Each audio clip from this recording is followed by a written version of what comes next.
Hello everyone and welcome to week 4 of English 120. This week you are going to begin by reading chapter 3 of the Bedford Researcher. This is a chapter called Developing Your Research Question. And we're going to be really focusing in on how to develop a research question about your research project, which is where we're headed. You're going to complete 2 research journals, or just one with 2 parts, worth 20 points, and that'll be due on Thursday at 11:59 p.m.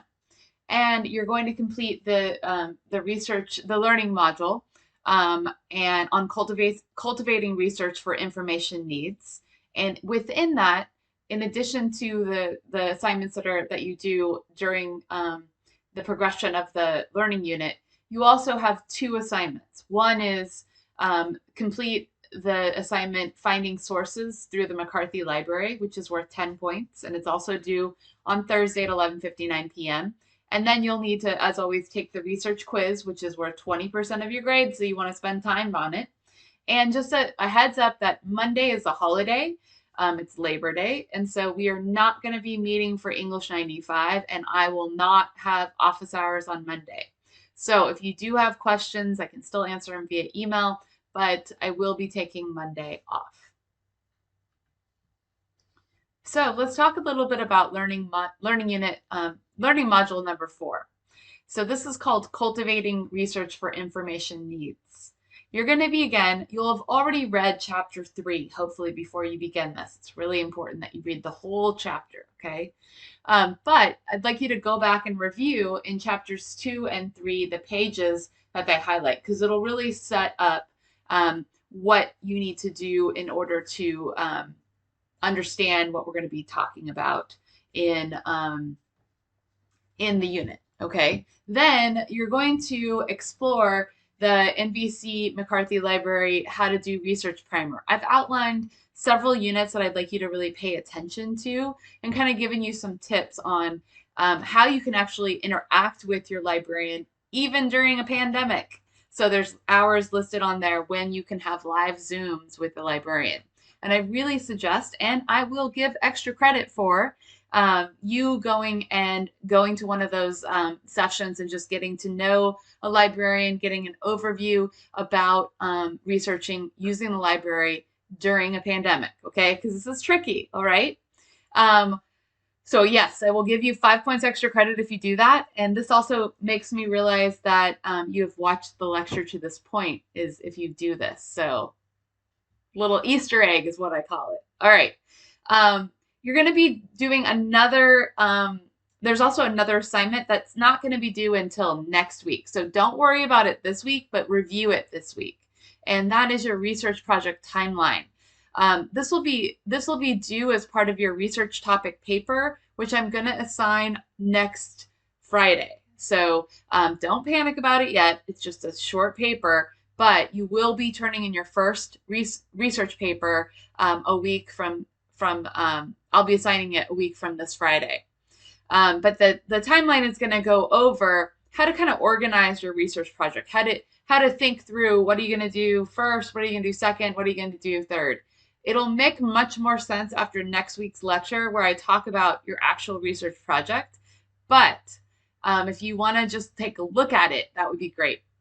So also, though, are these 2 assignments, and I'm going to go over these in more detail. But the quiz is the typical quiz where you're going to have 2 chances to take it. Make sure that when you do take it, and if you do poorly, you go back and do it again, right? So we can get the highest possible score.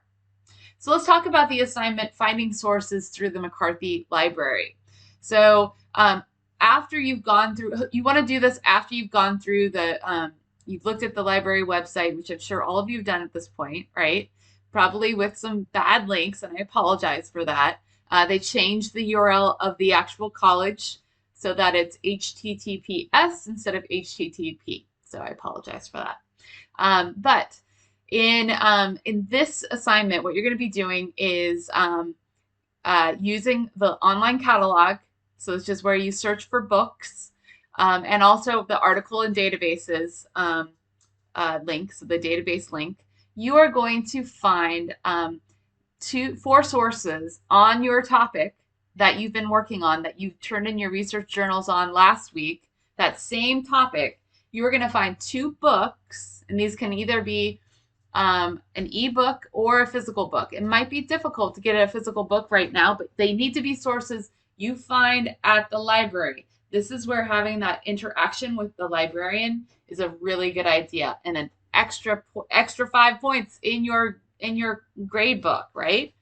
Then I also want you to find 2 peer-reviewed journal articles. Now, to show you that, I'm going to see if I can do this. I'm going to take you to my busy screen, and we're going to go to the Napa Valley.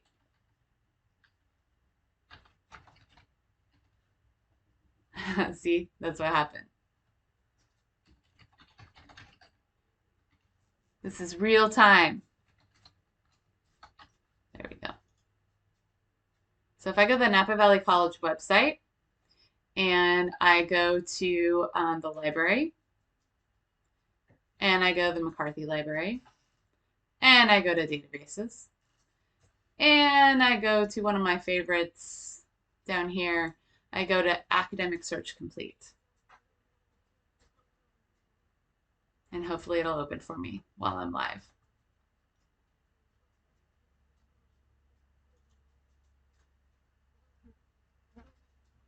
Now, one of the most important things that you need when you're working with connecting to our college remotely is patience, right? Because look what just happened. Oh my gosh, the link didn't work, but now it's not working again. Okay, of course it's not working. That's because I'm logged into Canvas. So I'm going to unlog. Sorry. Way too much on my screen for you guys. Sorry. And I'm going to go back and see if that'll let me in. Nope, it's not. Okay.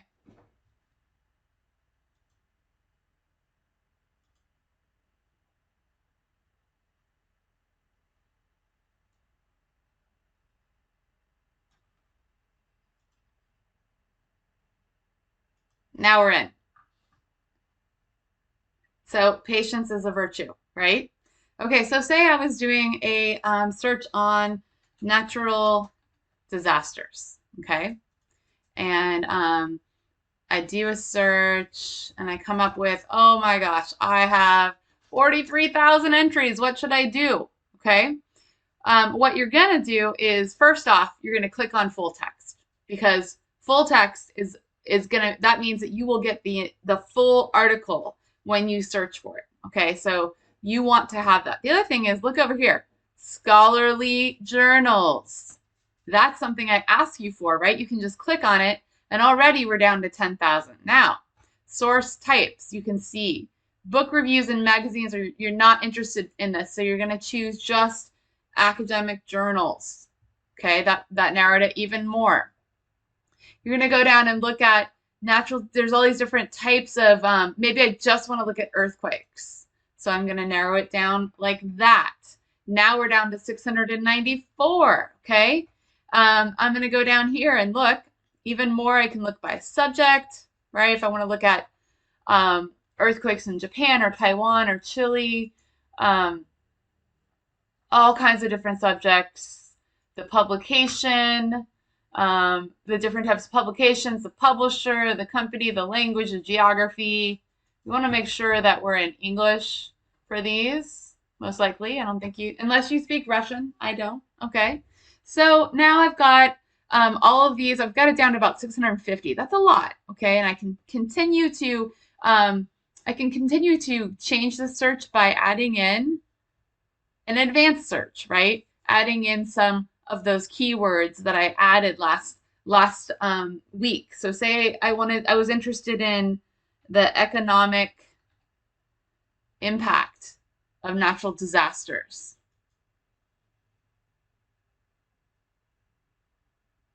So when I hit search, I come up with only 1,485. Again, I need to do this where I go full text, and where I go scholarly journals. Oh, we're down to 400, you guys. Make sure we click academic journals, right? And now we're down to 397. Now, this is something that I could start to browse through. And maybe it is that, so maybe I'm really interested in a certain region. So I might look down here. And I do want them to be in English, not Turkish. I don't speak Turkish. And then I can look down here and look at maybe I want to focus mainly on the United States. And that leaves me with only 6 entries, okay? So say I wanted, this has a, this is talking about Hurricane Ike, right? This is the evolution of public health emergency management as a field of practice. This looks like a really interesting one. So I'm going to click on it and see what it looks like. This is just the header information. But if I want to see the full text, I'm going to click here. And it'll pull it up right here. And so I'll get to look at this.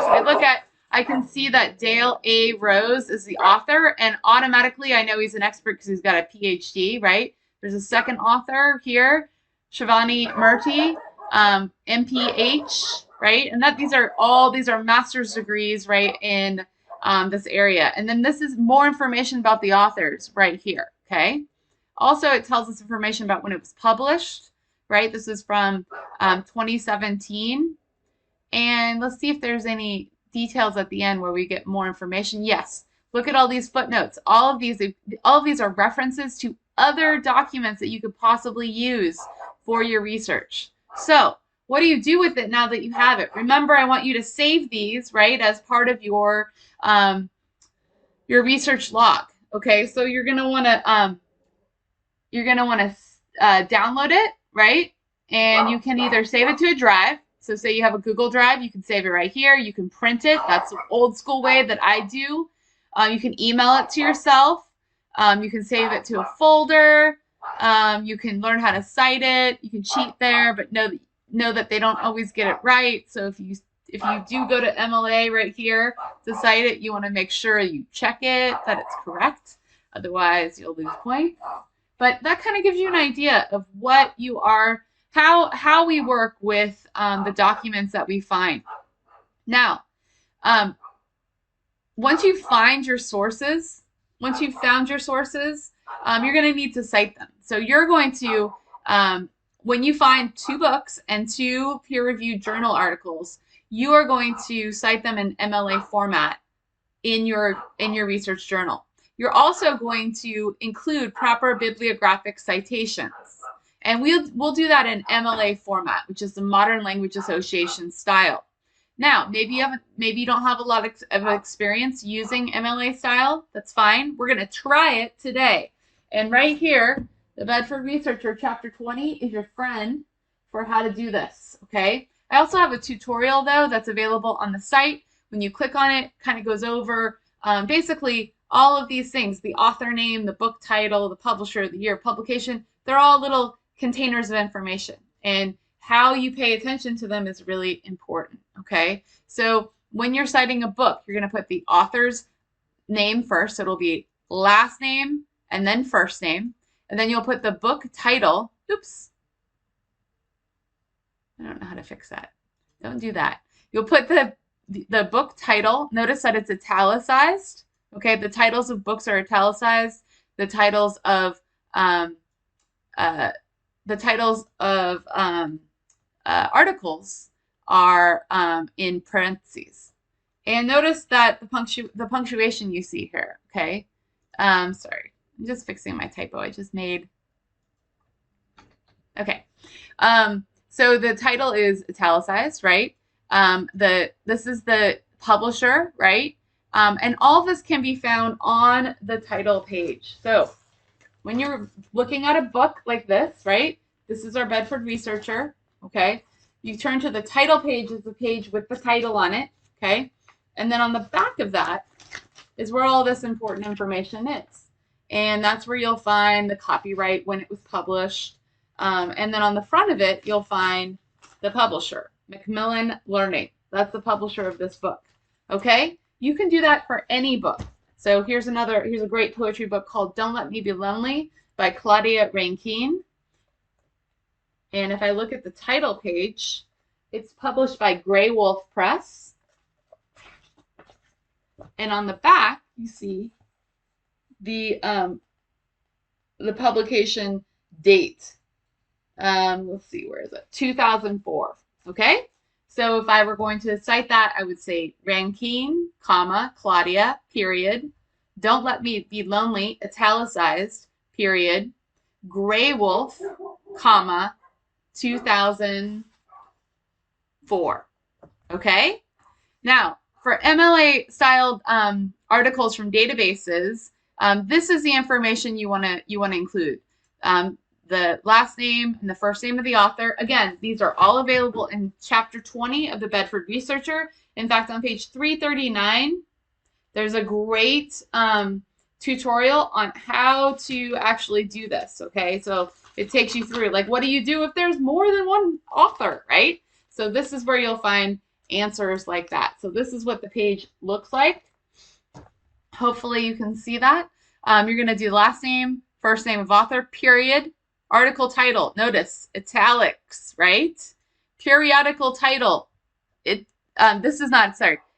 periodical title, the article title is in parentheses and the periodical title is in italics, okay? Then if available, you're going to use the volume number and the issue number, and then you're going to put the date of publication, the inclusive pages, like what pages the article is, and then the name of the database, again, italicized, and then the DOI or URL of the database. And what it looks like is something like this. This is information about your research timeline. Again, this is not going to be due this week, right? Just taking a look at it, and you're going to be using this next week when you complete your first writing assignment, creating a research topic paper. So the last thing you're going to be working on, or actually, one of the most important things we're going to work on this week is research journals. You're going to learn how to write and refine research questions. So before you begin this section, make sure that you've read the Bedford Researcher Chapter 3, Developing Your Research Question. And that's found on pages 41 to 52. So what is a research question and what do you do with it? It's a question that's going to direct your efforts as you collect and critically read and take notes on your sources. So it's what's going to guide your research. And the preliminary research that you've done so far for last week's journal, it's really giving you kind of an overview of your topic, and it's going to help you write your research question. So there's 4 areas to developing research questions. The first thing you're going to do is you're going to reflect on the issue, and then you're going to concentrate on your role. Then you're going to zero in on an aspect of your issue, and then you're going to choose and focus your research question. So, reflecting on your issue. So the first thing you're going to do is you're going to tell me what debatable issues you found that are part of your topic. So kind of what shapes the conversation. Here you want to remember an issue is a subtopic within your topic that has 2 arguable sides, right? 2 different opinions, okay? What is the conversation that you're joining? Remember that a conversation is your topic and how all the texts you found are discussing it, okay? And then number 3 is, who are the experts within your conversation? Remember, an expert is someone with an advanced degree, publications, or significant experience in the field that you're researching in. So you also want to concentrate on your role. There's different roles.